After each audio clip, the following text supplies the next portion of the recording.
Well, yeah, I'd like to talk about that, but now I'd like to kind of talk about the point where it happens in the beginning. How do you get to the point? How does a good person that has no uh, criminal history or criminal record, wind up becoming a target? And why are they choosing these type of people?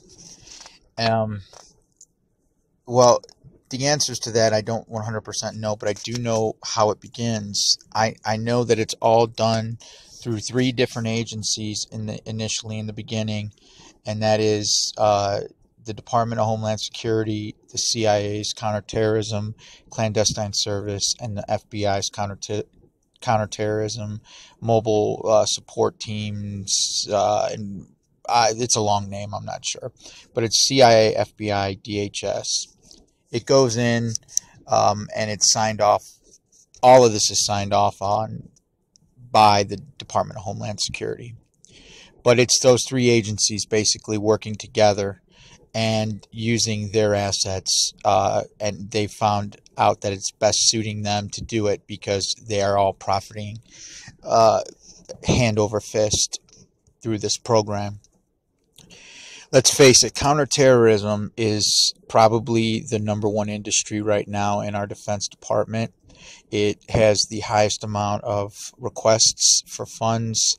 It has the highest amount of money given. It has the lowest amount of terrorists. I mean, you can listen to any independent radio host that has his head on straight, and they'll tell you that more people die every year and have for the last 20 to 30 years from bee stings than a terrorist. Yet we're not giving $50 billion per quarter to prevent bee stings terrorists across the country. We're giving it to the good old boy network. This good old boy network starts at the CIA, FBI, and basically trickles down into all these small, former FBI, CIA security contractors, and it has just gone gonzo. It has exploded into what it is now. A targeted individual, my God, anybody, when you hear somebody say, why would they target you, just literally don't even respond to that person, because they are so small and so weak-minded and so little. They are so low on their totem pole of troll. They're at the very lowest level because that's what they do with these people in the beginning. They just have them go online and they discredit targets, real targets of this program, by saying, why would anyone want to target you? What would they have to profit?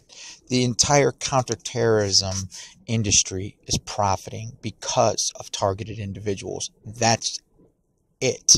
The only reason why it's thriving is because of the thousands of us who have been targeted by them and maintain this industry. We maintain this industry. I ran into I'm going to give the dialogue from a conversation I had where I know this is true, and I'm going to give it to the only first part of it. The second part I'm going to leave out because this guy was nice enough to talk to me.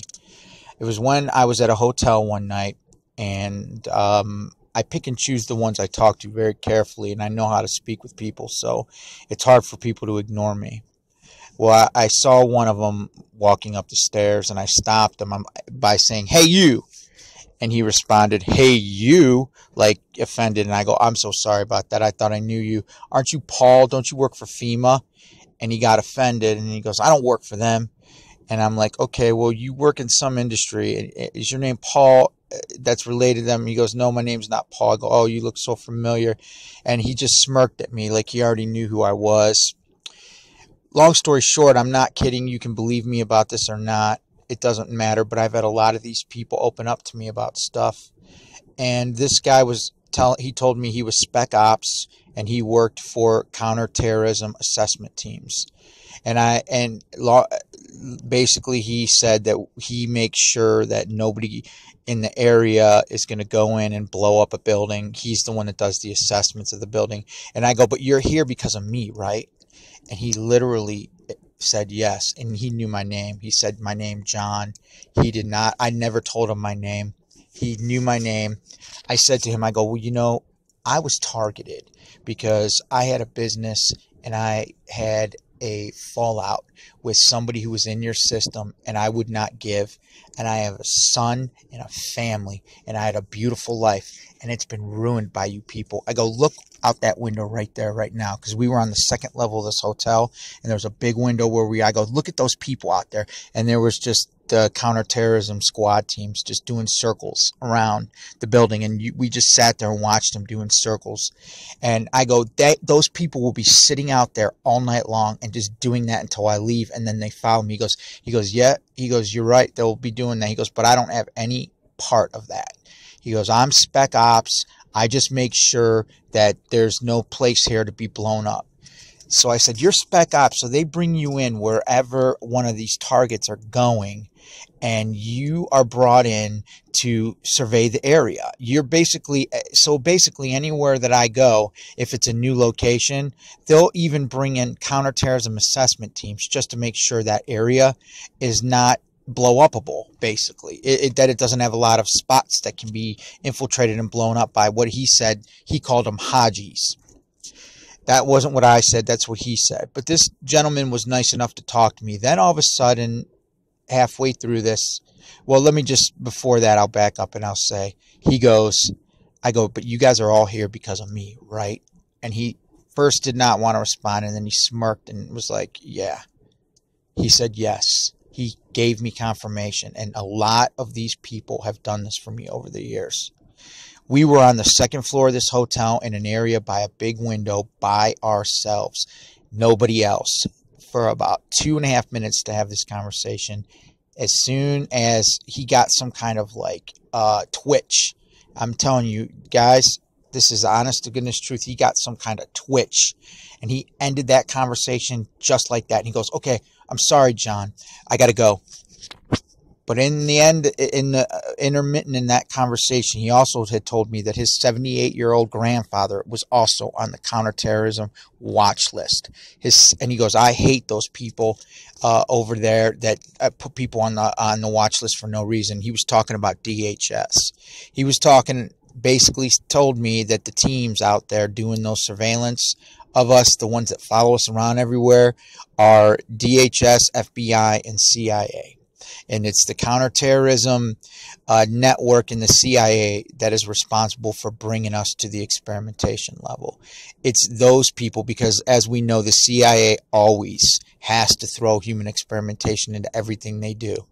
So they're the reason why the target gets put up into the point where their sensors are implanted on the body, where they're testing out all this nanotechnology on them, all these behavioral conditioning programs. All of this stuff is being done through the clandestine service of the CIA. But who is involved in the actual surveillance is the FBI Special Support Group, the FBI mobile counterterrorism teams, the clandestine service for the CIA, but it's all funded through the DHS. Now, the Army and the military are involved with all those other aspects, like the counterterrorism assessment teams that come in. Now, this is where I'm trying to explain to you how a TI makes the government money. Because not only are we paying for those spec ops guys to come in that are hired through contractors through the military for the experimentation purposes, but also now we are also responsible for them bringing in whole entire counterterrorism assessment teams and spec ops people. We're responsible for their paychecks, because without a target, they don't get paid. He was there at that hotel that day because I was at a new location. So they brought in a whole assessment team to make sure that that location is terrorist proof, even though I am not a terrorist, or I've never even had terrorist activities. I was turned into a terrorist watch list through a erroneous person who had a disagreement with me about business to business disagreement, that he was such a baby, couldn't handle it himself. He turned me in and made me as a fake terrorist. And all targets got to understand this, that it all starts and ends with these